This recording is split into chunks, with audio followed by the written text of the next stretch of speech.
Hello friends, I am Mohan Chaudhary. So today we are going to learn appreciation of the poem Song of the Open Road written by Walt Whitman.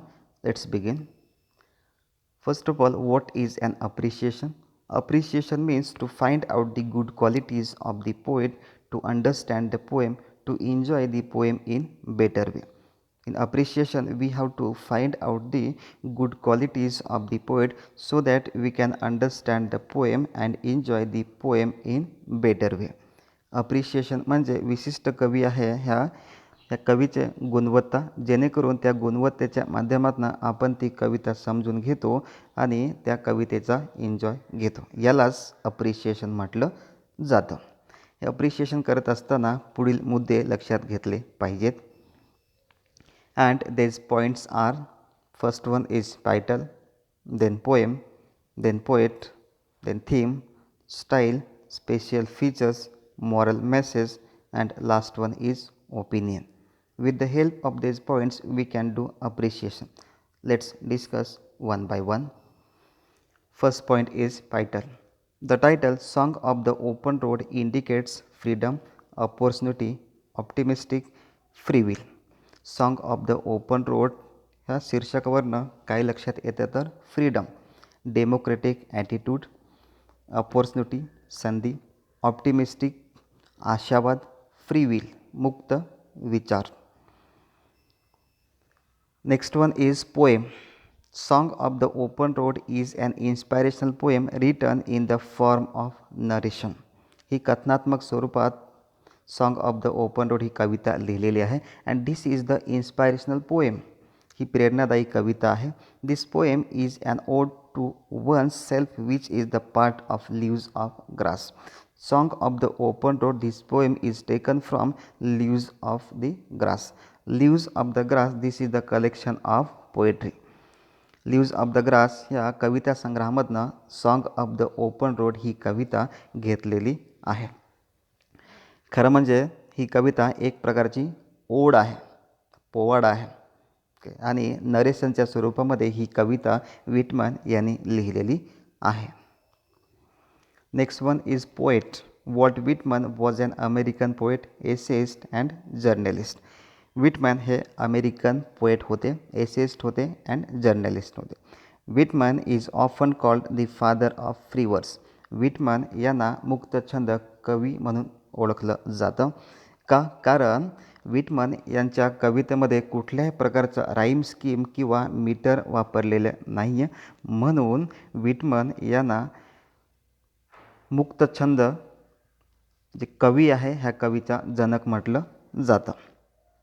His poem O Captain my Captain and his poetry collection Leaves of Grass is his remarkable literary work. O Captain, My Captain, this poem is about death of Abraham Lincoln. Leaves of the Grass, this is the collection of poetry. Leaves of the Grass या collection of पोएट्रीमध्ये American व्यक्ती किंवा एखादा व्यक्ती किती क्षुल्लक असतो हे सांगण्याचा प्रयत्न विटमॅन यांनी केलेला आहे आणि हे दोन्ही वर्क खूप रिमार्केबल आहेत, उल्लेखनीय आहेत. Theme of the poem. Mainly, the poem deals with freedom and the joy of free life. The poem is highly inspirational and it encourages the readers to be true to themselves, that live and enjoy the freedom of life.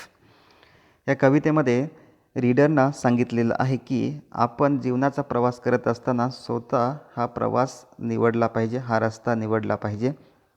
त्याचबरोबर जीवनामध्ये वावरत असताना आपण मुक्त जीवन जगलं पाहिजे, जेणेकरून कुठल्याही प्रकारचे आपल्यासमोर अडथळे आले तरीसुद्धा आपण ते अडथळे सहज पार करू शकतो. अशा प्रकारची प्रेरणा देण्याचं काम या कवितेमध्ये विटमॅन यांनी केलेलं आहे. Style of the poem. The poem is written in a simple and effective language. ही कविता अगदी सोप्या भाषेमध्ये आणि इफेक्टिव्ह लँग्वेजमध्ये लिहिलेली आहे. It is written an a free verse. There is no rhyme scheme. या कवितेमध्ये कुठल्याही प्रकारचं राईम स्कीम वापरलेलं नाही आहे. Hence this poem is free verse. म्हणून ही कविता मुक्तछंद कविता आहे. Length of the lines and stanza pattern are not equal. Phrases like light-hearted, querulous criticism are interesting. या कवितेमध्ये ज्या लेंथ वापरलेले आहेत, ज्या कवितेच्या लेंथ वापरलेल्या आहेत, ह्या लेंथ ॲज इट इज नाही, सारख्या नाही आहेत. त्याचबरोबर काही फ्रेज वापरलेले आहेत, ह्या फ्रेजसुद्धा खूप इंटरेस्टिंग आहेत. Imaginary like constellations and brown colour are not worthy. काही इमॅजिनरी वापरलेले आहे. कॉन्स्टेलेशन मीन्स जे तारकासमूह आहेत. ब्राऊन कलर हा डिस्क्रायबिंग वर्ड वापरलेला आहे. ब्राऊन कलर कशासाठी वापरलेला आहे, तर जे पर्यटक आहेत ह्या पर्यटकांसाठी ब्राऊन कलर घेतलेला आहे. तर हे इमेजनरीसुद्धा खूप नॉटवर्दी आहेत, खूप उल्लेखनीय आहेत, खूप इम्प्रेसिव्ह आहेत. Figure of speech like metaphor, alliteration, repetition and paradox are impressive. या कवितेमध्ये फिगर ऑफ स्पीच कोणकोणते वापरलेले आहेत, तर मॅटेफर आहे, ॲलिटरेशन आहे, रिपिटेशन आहे आणि paradox.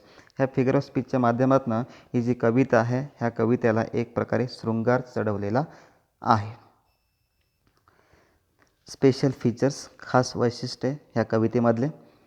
A special feature of the poem is its first person narration I which represent every individual.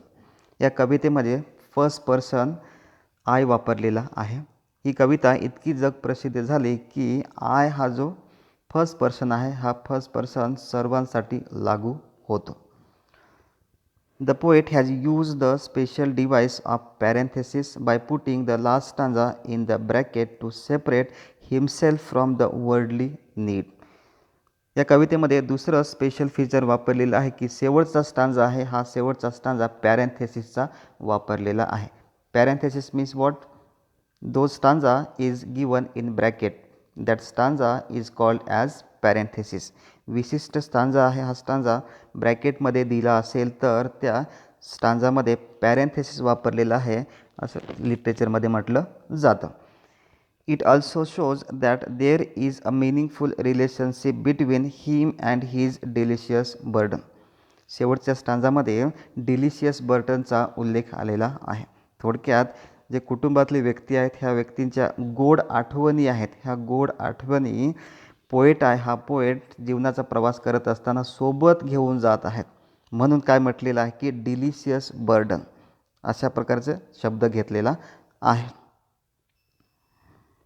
Moral of this poem. The poem teaches us to be happy and optimistic as we have everything including freedom and an ample of opportunity. या कवितेमध्ये आपल्याला काय शिकवण मिळते तर आपण आशावादी असलं पाहिजे. जीवनाचा प्रवास करत असताना आपण फ्रीडम मुक्त विचारसरणी असली पाहिजे. अपॉर्च्युनिटी आपल्या आयुष्यामध्ये जे काही संधी मिळेल त्या संधीचं आपण सोनं केलं पाहिजे. अशा प्रकारचे शिकवण या कवितेमध्ये विटमॅन यांनी दिलेले आहे. And last one is opinion, स्वमत. I think the poem is nice because it encourages us to enjoy life in a healthy and free world. मला वाटतं की ही कविता आपल्याला इन्करेज करते, आपल्याला प्रेरणा देते. कारण जीवनाचा प्रवास करत असताना आपण लोकशाहीयुक्त वातावरणामध्ये जीवनाचा प्रवास करत आहोत आणि हेल्दी आणि जे आपल्याला वातावरण मिळालेलं आहे हे पोषक वातावरण मिळालेलं आहे. त्यामुळे आपण वाटेल ती गोष्ट करू शकतो. आपले जे काही ध्येय आहेत हे ध्येय आपण गाठू शकतो. अशा प्रकारची प्रेरणा देण्याचं काम विटमॅन यांनी केलेले आहे. It motivates me to feel the heart with the immense pleasure of life journey. I like this poem. ही कविता मला मोटिवेट करते. का? कारण जीवनाचा प्रवास करत असताना आपल्यासमोर अनेक प्रकारचे अडथळे आले तरीसुद्धा आपण हे अडथळे पार करून आपलं ध्येय गाठलं पाहिजे. अशा प्रकारचं मोटिवेशन करण्याचं काम ही कविता करते. Hence I like this poem. म्हणून मला ही कविता आवडलेली आहे. I hope that appreciation of the poem हे तुम्हाला समजलं असेल. आणि आता आपण song of the open road ह्या कवितेचं अप्रिशिएशन घेतलं. थँक्यू.